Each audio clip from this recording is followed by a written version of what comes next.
경제적으로 문제없는 부모가 자식에게 무시받는 이유가 따로 있습니다. 퇴직 후 10년이 지났습니다. 집도 있습니다. 연금도 나옵니다. 주변에서 부러워할 정도로 노후 준비는 잘 된 편입니다. 그런데 이상한 일이 생깁니다. 자녀가 먼저 연락하지 않습니다. 명절에는 짧게 통화하고 끊습니다. 손주 얼굴을 보는 날이 점점 줄어듭니다. 혹시 이런 경험 주변에서 본 적 있으신가요? 아니면 가슴 한켠이 뜨끔하셨나요? 통계청 자료를 보면 65세 이상 고령자 중 상당수가 가장 큰 걱정으로 외로움과 가족관계 단절을 꼽고 있습니다. 돈이 아닙니다. 건강만도 아닙니다. 관계입니다. 오늘 이 이야기는 노후 자금보다 더 중요할 수 있는 자산, 바로 자녀와의 관계에 대한 이야기입니다. 그리고 많은 분들이 생각하지 못했던 의외의 지점이 숨어 있습니다. 지금까지의 핵심을 한 문장으로 정리하면 이렇습니다. 노후에 가장 먼저 무너지는 것은 통장이 아니라 관계일 수 있습니다. 자녀는 부모의 재산보다 부모와 함께할 때의 감정을 더 오래 기억합니다. 퇴직한 지 5년 된 60대 박 씨의 사례를 먼저 살펴보겠습니다. 박 씨는 아파트도 있고 국민연금도 받고 있습니다. 경제적으로는 불안함이 없습니다. 그런데 자녀들이 점점 연락을 피하기 시작했습니다. 전화가 와도 짧게 끊고 주말 약속도 자꾸 미뤄집니다. 박 씨는 이해할 수 없었습니다. 평생 자식들을 위해 고생했는데 왜 이러는 걸까 싶었습니다.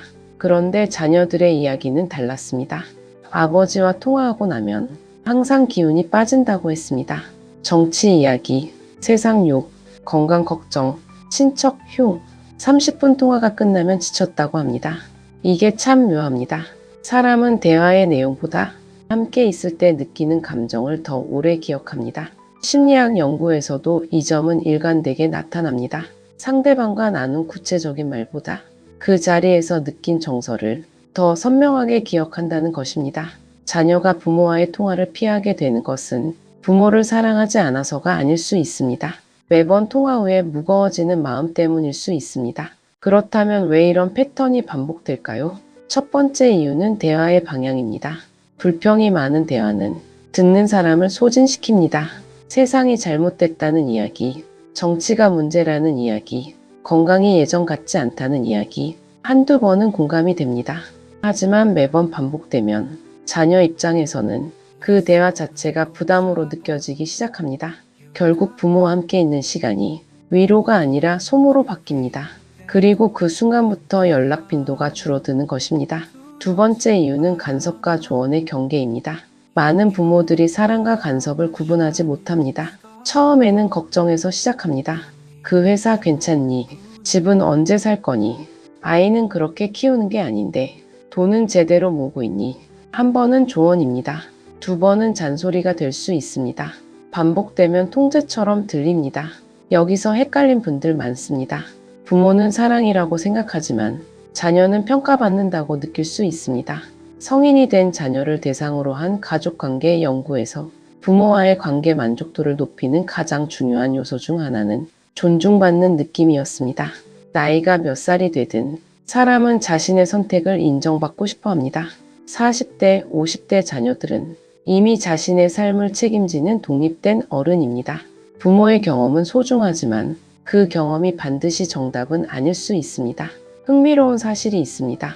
자녀에게 존경받는 부모일수록 말을 적게 하고 질문을 많이 한다는 점입니다. 왜 그렇게 했니 보다 어떻게 생각했니를 더 자주 씁니다. 비슷해 보이지만 느낌은 완전히 다릅니다. 전자는 평가이고 후자는 관심입니다.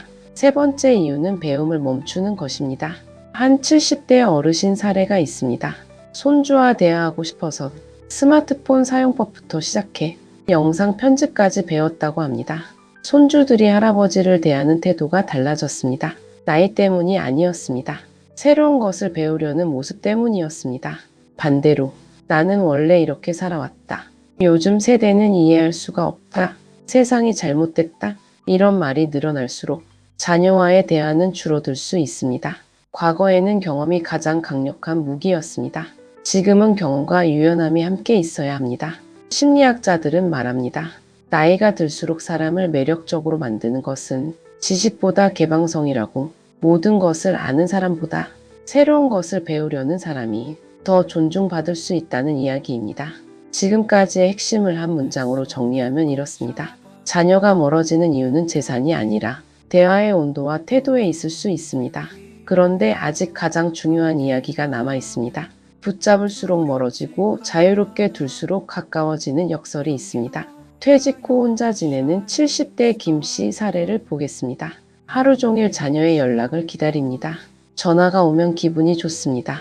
전화가 없으면 하루 종일 우울합니다. 주말에 찾아오지 않으면 서운합니다. 명절에 조금 늦게 오면 섭섭합니다. 처음에는 자녀들도 이해합니다. 그런데 시간이 지나면서 자녀들은 서서히 부담을 느끼기 시작합니다. 왜일까요?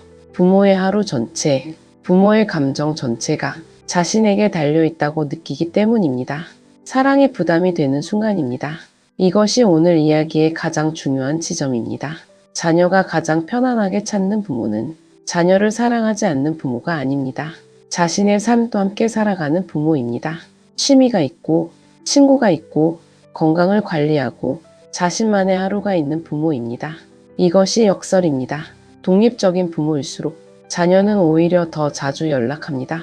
실제로 노후 만족도 연구에서도 가족관계 만족도가 높은 고령자들의 공통점 중 하나는 자녀 의존도가 상대적으로 낮았다는 점이었습니다. 모두가 놓친 진짜 포인트는 따로 있습니다. 우리 사회는 오랫동안 이렇게 생각해왔습니다. 자식이 부모를 챙기는 것이 당연하다고, 부모가 외로우면 자식이 책임져야 한다고. 그런데 지금 세대가 달라졌습니다. 40대, 50대 자녀들은 자신의 직장, 자녀 교육, 대출 상환, 노후 준비까지 동시에 감당하고 있습니다. 이 상황에서 부모의 감정적 의존까지 책임지는 것은 이들에게 너무 무거운 짐이 될 수 있습니다. 자녀는 부모의 인생 전체를 대신 살아줄 수 없습니다. 그리고 사실 그렇게 해서도 안 됩니다. 부모와 자녀는 서로 사랑하는 관계이지 서로의 삶을 대신해주는 관계는 아니기 때문입니다. 그렇다면 어떤 부모가 자녀에게 끝까지 사랑받을까요? 연구들은 공통적으로 비슷한 특징을 발견했습니다. 자녀의 선택을 신뢰하는 부모, 자신의 시간을 스스로 채울 수 있는 부모, 부정보다 긍정이 많은 대화를 하는 부모, 새로운 것을 배우려는 태도가 있는 부모. 이런 부모 곁에는 자연스럽게 사람이 모입니다. 자녀도 마찬가지입니다. 억지로 붙잡지 않아도 부모 곁이 편안하다고 느끼면 자녀는 스스로 찾아오게 됩니다. 결국 이것이 노후 관계 자산의 핵심입니다. 지금까지의 핵심을 한 문장으로 정리하면 이렇습니다. 자녀가 찾아오게 만드는 것은 의존이 아니라 함께 있을 때 느끼는 편안함입니다. 자녀가 먼저 전화하고 싶은 부모가 되는 것이 가장 큰 노후 준비일 수 있습니다. 오늘 이야기를 다시 정리해 보겠습니다. 노후 준비를 이야기하면 많은 분들이 이것을 먼저 떠올립니다. 집값, 연금, 예금, 투자 수익, 물론 중요합니다. 경제적 안정이 없으면 노후의 선택지가 줄어드는 것은 사실입니다. 그런데 경제적으로 준비가 잘 된 사람도 노후에 외롭고 고립되는 경우가 적지 않습니다. 그 이유가 오늘 이야기에 있습니다. 불평보다 긍정이 많은 사람, 간섭보다 신뢰가 많은 사람, 고집보다 배움이 많은 사람, 의존보다 독립이 많은 사람, 이런 사람 곁에는 자연스럽게 사람이 모입니다. 자식도 그 사람을 찾아옵니다. 완벽한 부모이기 때문이 아닙니다. 함께 있으면 마음이 편하기 때문입니다. 노후의 행복을 결정하는 것은 통장 잔고 하나만이 아닙니다. 자녀가 바쁜 일상 중에도 문득 전화하고 싶어지는 부모가 되는 것, 그것이 또 하나의 중요한 노후 준비일 수 있습니다. 오늘 여러분께 질문 하나를 드리겠습니다. 여러분은 부모님에게 가장 고마웠던 순간이 언제였습니까? 그리고 자녀에게 어떤 부모로 기억되고 싶으십니까? 이 두 질문 사이에 오늘 이야기의 답이 있습니다. 다음 시간에는 은퇴 후 자녀보다 더 가까워져야 하는 사람들과 노후 외로움을 줄이는 의외의 습관들에 대해 이야기해 보겠습니다. 구독과 좋아요는 한 번 더 생각해 보게 만드는 힘이 됩니다. 오늘도 행복한 하루 되세요. 감사합니다.